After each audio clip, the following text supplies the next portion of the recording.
ಕರ್ನಾಟಕ ಕೊಳಗೇರಿ ಅಭಿವೃದ್ಧಿ ಮಂಡಳಿಯಲ್ಲಿ ಬ್ರಹ್ಮಾಂಡ ಭ್ರಷ್ಟಾಚಾರ ಆಗಿದೆಯಾ ಅನ್ನೋ ಪ್ರಶ್ನೆಗಳಿಗೆ ಉದ್ಭವ ಆಗ್ತಾ ಇದೆ. ಮನೆಗಳೇ ಆಗದೆ ಆ ಮನೆಗಳ ಹೆಸರಿನಲ್ಲಿ ಬಿಲ್ ಪಾಸ್ ಆಗಿರುವುದು ಈಗ ಒಂದೊಂದಾಗಿ ಕಂಡು ಬರ್ತಾ ಇದೆ.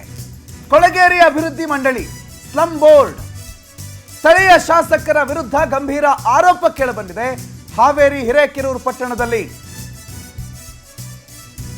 ಗುತ್ತಿಗೆದಾರರಿಗೆ ಬಿಲ್ ರಿಲೀಸ್ ಆಗಿದೆ. ಯಾವುದೋ ಒಂದು ಮನೆ ಕಟ್ಟಿರೋದು, ಅಲ್ಲಲ್ಲಿ ಮನೆ ನೋಡಿದ್ರೆ ಮನೆನೇ ಇಲ್ಲ, ಮನೆ ಕಟ್ಟದೆ ಬಿಲ್ ಹೆಂಗ್ ರಿಲೀಸ್ ಆಗುತ್ತೆ ಅಂತ ಪ್ರಶ್ನೆ ಕೇಳ್ತಿದ್ದಾರೆ. ಉಳ್ಳವರಿಗೆ ಮನೆ ಹಂಚಿಕೆ ಮಾಡಿ ಫಲಾನುಭವಿಗಳಿಗೆ ವಂಚನೆ ಮಾಡಿದ್ದಾರೆ, ವಾಣಿಜ್ಯ ಮಳಿಗೆಗಳಾಗದನ್ನು ನಿರ್ಮಾಣ ಮಾಡಿದ್ದಾರೆ ಅನ್ನುವ ಆರೋಪಗಳಲ್ಲಿ ಕೇಳಿಬರ್ತಿದೆ. ಮಾಜಿ ಕೃಷಿ ಸಚಿವ BC ಪಾಟೀಲ್ ಈ ಗಂಭೀರ ಆರೋಪವನ್ನು ಮಾಡಿದ್ದಾರೆ. ಮನೆಗಳನ್ನೇ ಕಟ್ಟದೆ ಅಥವಾ ಅರ್ಹ ಫಲಾನುಭವಿಗಳಿಗೆ ಮನೆ ಸಿಕ್ಕಿಲ್ಲ, ಇರೋರ್ಗೇನೆ ಮತ್ತೊಂದು ಮನೆ ಕೊಟ್ಕೊಂಡು ಅಥವಾ ಇಲ್ಲದೇ ಇರೋ ಮನೆಗಳನ್ನ ಕಟ್ಟಿದೀವಿ ಅಂತ ತೋರಿಸ್ಕೊಂಡು ಅದಕ್ಕೆ ಬಿಲ್ ಪಾಸ್ ಮಾಡ್ಕೊಂಡಿರೋದು, ಗುತ್ತಿಗೆದಾರರಿಗೆ ಬಿಲ್ ಕ್ಲಿಯರ್ ಆಗಿರೋದು, ಏನಪ್ಪ ಇದು ಅಂತ ಪ್ರಶ್ನೆ ಇಲ್ಲಿ ಕೇಳಿ ಬರ್ತಾ ಇದೆ. ಈ ಬಗ್ಗೆ ಪ್ರಶ್ನೆ ಎತ್ತಿದ್ದಾರೆ ಮಾಜಿ ಕೃಷಿ ಸಚಿವ BC ಪಾಟೀಲ್.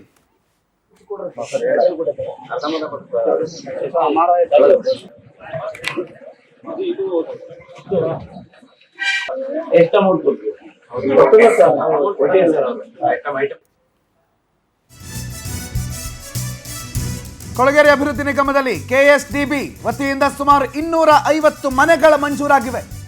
18 ಕೋಟಿ 50 ಲಕ್ಷ ರೂಪಾಯಿ. ಇಷ್ಟು ದೊಡ್ಡ ಯೋಜನೆ, ಇದು ಮಹತ್ತರವಾದಂಥ ಯೋಜನೆ. ಒಂದು ಮನೆಗೆ 7,40,000 ರೂಪಾಯಿ ಲೆಕ್ಕ ಬರುತ್ತೆ. 250 ಮನೆ 10 ಕೋಟಿ ಅಂತಂದಾಗ ಅರ್ಜಿದಾರರಿಂದ KSDBಗೆ 1 ಲಕ್ಷ ರೂಪಾಯಿ ಕೂಡ DD ಕಟ್ಟಿಸ್ಕೊತಾರೆ. ಇಷ್ಟಿದ್ರೂ ಮನೆಗಳನ್ನು ನಿರ್ಮಾಣ ಮಾಡಿಕೊಟ್ಟಿಲ್ಲ ಅನ್ನೋ ಆರೋಪ ಕೇಳಿಬಂದಿದೆ. 130 ಮನೆಗಳು ಕಂಪ್ಲೀಟ್ ಆಗಿವೆ ಅಂತ ಸುಳ್ಳು ದಾಖಲೆಗಳನ್ನು ಸೃಷ್ಟಿ ಮಾಡಿಕೊಂಡು 2-3 ಮನೆ ನಿರ್ಮಿಸಿ ವರ್ಕ್ ಕಂಪ್ಲೀಟ್ ಅಂತ ಹೇಳಿ ಬಿಲ್ ಪಾಸ್ ಮಾಡ್ಕೊಂಡಿದ್ದಾರೆ. ನಿರ್ಮಾಣವಾದ ಮನೆಗಳಲ್ಲೂ KSDB ಡಿಸೈನ್ ಕೂಡ ಉಲ್ಲಂಘನೆ ಮಾಡಿದ್ದಾರೆ. ಮನೆ ನಿರ್ಮಾಣ ಮಾಡದೆ ಯಾರ್ರೀ ಹಣ ಕೊಡ್ತಾರೆ, ಯಾಕೆ ಹಣ ಕೊಡ್ತಾರೆ? ಭ್ರಷ್ಟಾಚಾರ ಅಲ್ವಾ ಇದು ಅಂತ ಇದ್ರ ಬಗ್ಗೆ ಸೂಕ್ತ ತನಿಖೆ ಆಗಬೇಕು ಅಂತ ಒತ್ತಾಯ ಮಾಡಿದ್ದಾರೆ BC ಪಾಟೀಲ್. ಲೋಕಾಯುಕ್ತ ಇಲಾಖೆಗೂ ದೂರು ಕೊಡ್ತೀವಿ ಅಂತ ಈ ಬಗ್ಗೆ ಮಾತನಾಡಿದ್ದಾರೆ. ಹಲವು ಲೋಪಗಳಿದೆ, ಪ್ಲಾನ್ಗಳನ್ನು ವೈಲೇಟ್ ಮಾಡಿದ್ದಾರೆ, ಕೆಲವು ಕಡೆ ಮನೆನೇ ಕಟ್ಟಿಲ್ಲ, 250 ಬದಲು 130 ಕಟ್ಕೊಂಡು ಫುಲ್ ಬಿಲ್ ಕ್ಲಿಯರ್ ಮಾಡಿಸ್ಕೊಂಡಿದ್ದಾರೆ ಅನ್ನೋ ಆರೋಪ ಮಾಡ್ತಿದ್ದಾರೆ BC ಪಾಟೀಲ್.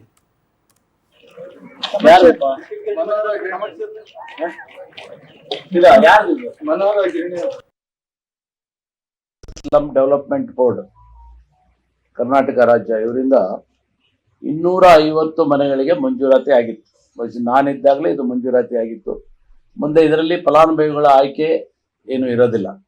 ಯಾರ್ಯಾರು ಅರ್ಹರಿರ್ತಾರೆ, ಯಾವ ಸ್ಲಮ್ಮಲ್ಲಿ ಅವರ ಸೈಟಿನ ಒಂದು ಜಾಗವನ್ನು ಕೊಟ್ಟು 1 ಲಕ್ಷ ರೂಪಾಯಿ ವಂತಿಗೆಯನ್ನು ಕೊಟ್ಟರೆ ಅವರಿಗೆ ಕರ್ನಾಟಕ ಸರ್ಕಾರದಿಂದ ಒಂದು ಸ್ಲಮ್ ಡೆವಲಪ್ಮೆಂಟ್ ಬೋರ್ಡ್ ಅಡಿಯಲ್ಲಿ ಒಂದು ಮನೆಗಳನ್ನು ನಿರ್ಮಿಸಿಕೊಡ್ಬೇಕು ಅನ್ನೋಂಥದ್ದು ಸ್ಲಮ್ ಬೋರ್ಡು ಮತ್ತು ಸರ್ಕಾರದ ಒಂದು ಇಚ್ಛೆ.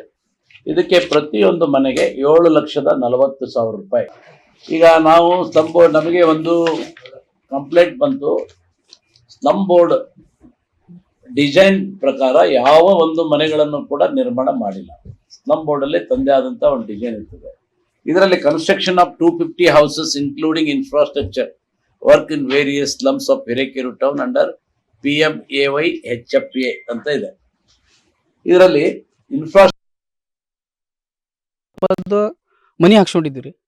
ಅದ್ರಾಗೆ ನಮಗೆ ಇಟಿಗಿನೂ ಫ್ರಾಡ್ ಕೊಟ್ಟಿದ್ದಾರೆ ರೀ. ಇಲ್ಲಿ ಸ್ವಲ್ಪ ಇಟಿಗೆ ಗಮನಿಸ್ತೀರಿ ನೀವು ನೋಡ್ರಿ, ಇದು ಇಟಿಗೆ ಯಾವ ಥರ ಕೊಟ್ಟಿದ್ದಾರೆ ಅನ್ನೋದು ನಮಗೆ ಪೂರಾ ಮಣ್ಣು ಸರ, ಪೂರಾ ಮಣ್ಣು ರೀ ಅಂತ. ಅದು 3 ಲೈನು ನಮಗೆ 1 ಲೋಡ್ ಇಟಿಗೆ ಕೊಟ್ಟಿದ್ದಾರೆ. ಇನ್ನೂ ನನಗೆ ಒಂದು 43,000 ರೂಪಾಯಿ ರೊಕ್ಕ ಕೊಡೋದೈತ್ರಿ ಅವರು. ಆಮೇಲೆ ಕಿಟಕಿನೂ ಕೊಡ್ತೇನೆ ಅಂತ ಹೇಳಿದರು, ಅದನ್ನು ಕೊಟ್ಟಿಲ್ಲ. ನಾವು ದುಡ್ಡು ಇನ್ವೆಸ್ಟ್ ಮಾಡಿ ಮತ್ತು ನಾವು ಹಾಕ್ಸ್ಕೊಂಡಿರಿ. ಇಲ್ಲಿ ಮಟ್ಟ ನಮ್ಮ ಕೈದೆ ನಾವೆಲ್ಲ ದುಡ್ಡು ಹಾಕೊಂಡು ಮಾಡ್ಕೊಂಡೇವಿ. ಇನ್ನು ನಮಗೆ ಅವ್ರ ಮಟೀರಿಯಲ್ಸ್ ಟೋಟಲ್ ಅಮೌಂಟ್ ನಾನು ಟ್ಯಾಲಿ ಮಾಡಿರೋ ಪ್ರಕಾರ ಈಗ 2,50,000 ರೂಪಾಯಿ 60,000 ರೂಪಾಯಿ ಅಷ್ಟೇ ಕೊಟ್ಟಾರೆ. 7,40,000 ರೂಪಾಯಿದು ಇದು ಸ್ಕೀಮ್ ಇರೋದು. ಅವ್ರು ನಮಗೆ ಕೊಟ್ಟಿರೋದು 2,40,000 ರೂಪಾಯಿ ಮಟೀರಿಯಲ್ ಅಷ್ಟೇ ಕೊಟ್ಟಾರೆ. ವೀರೇಶ್ ಈ ಬಗ್ಗೆ ಹೆಚ್ಚಿನ ಮಾಹಿತಿ ಕೊಡ್ತಾರೆ. ಫೋನ್ ಸಂಪರ್ಕದಲ್ಲಿ ಜಾಯ್ನ್ ಆಗಿದ್ದಾರೆ. ವೀರೇಶ್, ಏನ್ ಕತೆ ಇದು? ಏನ್ ಆರೋಪ ಕೇಳಿ ಬರ್ತಾ ಇದೆ? ಏನ್ ಹೇಳ್ತಾರೆ BC ಪಾಟೀಲ್ರು? ಪ್ರಣಂತ್, ಏನಂದ್ರೆ ಇಂದು ಕೊಳಗೇರಿ ಪ್ರದೇಶದಲ್ಲಿ ಇರ್ತಕ್ಕಂಥ ನಿವಾಸಿಗಳಿಗೆ ಏನು ಸರ್ಕಾರದಿಂದ ಮಂಜೂರಾಗಿರ್ತಕ್ಕಂಥ ಮನೆಗಳ ಕಟ್ಟಡ ಕಾಮಗಾರಿ ಇದೆ, ಅದರಲ್ಲಿ ಸಾಕಷ್ಟು ಗೋಲ್ಮಾಲ್ ನಡೆದಿರುವಂತ ಒಂದು ಆರೋಪ ಇದೀಗ BC ಪಾಟೀಲ್ ಅವರು ಮಾಡ್ತಾ ಇರುವಂತದ್ದು. ಅಂದ್ರೆ ತಮ್ಮ ಅವಧಿಯಲ್ಲಿ ಕೂಡ ಈ ಒಂದು ಯೋಜನೆಗೆ ಸಾಕಷ್ಟು ಮನೆಗಳನ್ನ ಮಂಜೂರು ಮಾಡಲಾಗಿತ್ತು. ಆದ್ರೆ ಈ ಸರ್ಕಾರದಲ್ಲಿ ಅದಕ್ಕೆ ಅನುದಾನ ಸಹಿತ ಬಿಡುಗಡೆ ಆಗಿರುವಂತದ್ದು.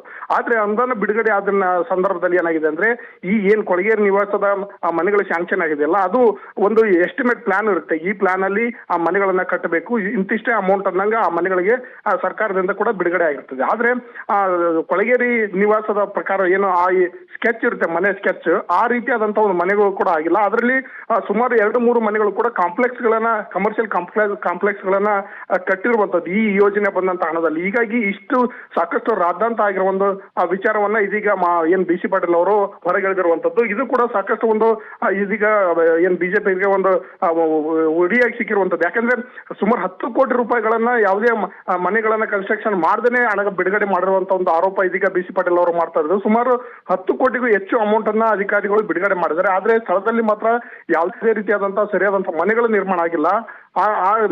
ಏನು ಎಸ್ಟಿಮೇಟ್ ಪ್ರಕಾರ ಮನೆಗಳ ನಿರ್ಮಾಣ ಮಾಡಬೇಕಾಗಿತ್ತು, ಆದ್ರೆ ಆ ಪ್ರಕಾರವಾದಂತ ಯಾವುದೇ ಮನೆಗಳು ಕೂಡ ಇಲ್ಲಿ ನಿರ್ಮಾಣ ಆಗಿಲ್ಲ. ಸುಮಾರು 3-4 ಕಡೆಗಳಲ್ಲಿ ಏನು ಕಮರ್ಷಿಯಲ್ ಕಾಂಪ್ಲೆಕ್ಸ್ ಗಳಿದ್ದಾವೆ ಅದಕ್ಕೆ ಅನುದಾನವನ್ನು ಬಳಸ್ಕೊಂಡಿದ್ದಾರೆ ಅನ್ನೋ ಒಂದು ಆರೋಪ ಕೂಡ ಇದೀಗ ಎದ್ದಿರುವಂತದ್ದು. ಇದ್ರ ಬಗ್ಗೆ ಸಾಕಷ್ಟು ಇದೀಗ ಗಂಭೀರವಾದಂತ ಚರ್ಚೆ ಕೂಡ ಆಗ್ತಿರುವಂತದ್ದು.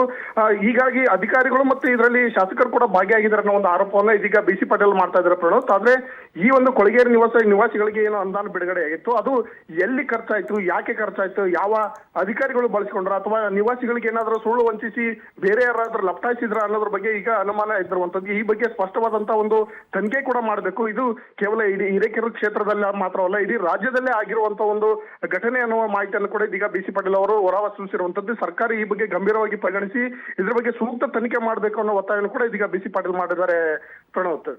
ಥ್ಯಾಂಕ್ ಯು ವೀರೇಶ್ ಮಾಹಿತಿಗೆ.